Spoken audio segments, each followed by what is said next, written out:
Üdvözlök mindenkit! Szeretném bemutatni, hogy mit tud a Ferretnek a szkennere egy frissítés után a Creality-nak. Bemutatnám a kis készüléket. Van rajta mindenféle vonalkód.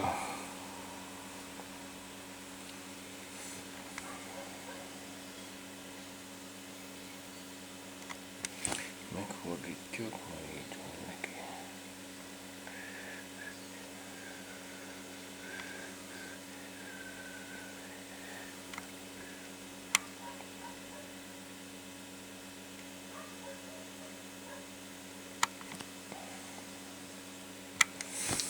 Jó, elindítanánk a szoftverét.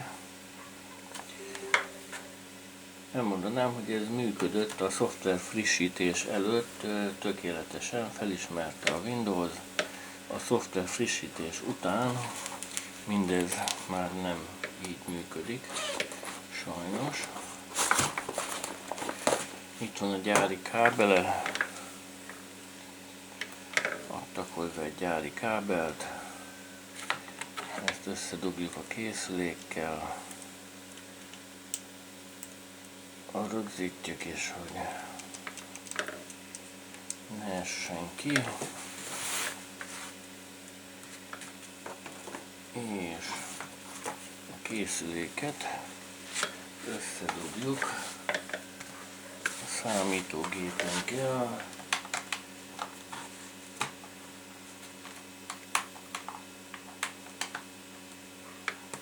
Se egy pittyenés, se egy nyuggyanás, össze van dugva.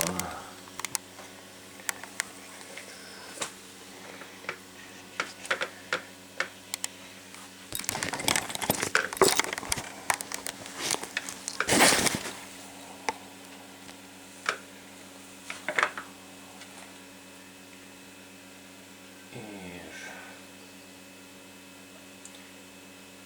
ennyit tud, nem látja a gép.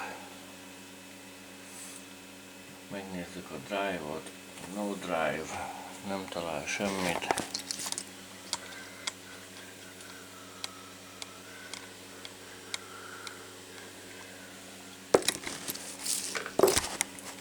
Megpróbáljuk újból csatlakoztatni,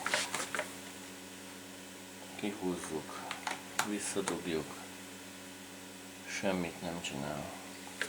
Na most ezt megpróbáljuk ugyanezt a telefonunkkal, az androidos telefonnal, ahol is adtak egy szép gyári kábelt.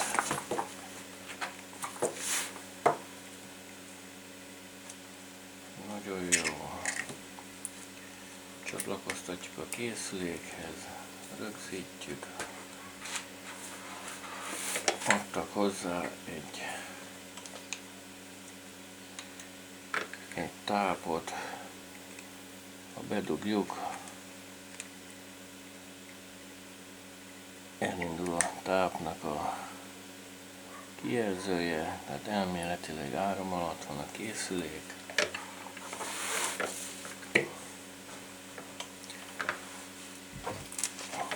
Vesszük a telefonunkat, elindítjuk rajta a szoftvert, látszik rajta, hogy nincs kapcsolat készülékkel. USB portunkat kinyitjuk, összedugjuk vele, és semmi.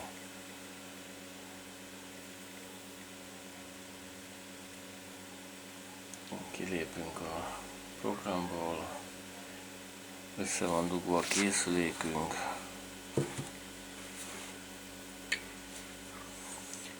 Elindítjuk így a programot, nincs kapcsolatunk. Hát sajnos ennyit tud ez a készülék a frissítés után, előtte működött, így lehet kidobni a szemétbe, nem ér semmit. Köszönöm a figyelmet!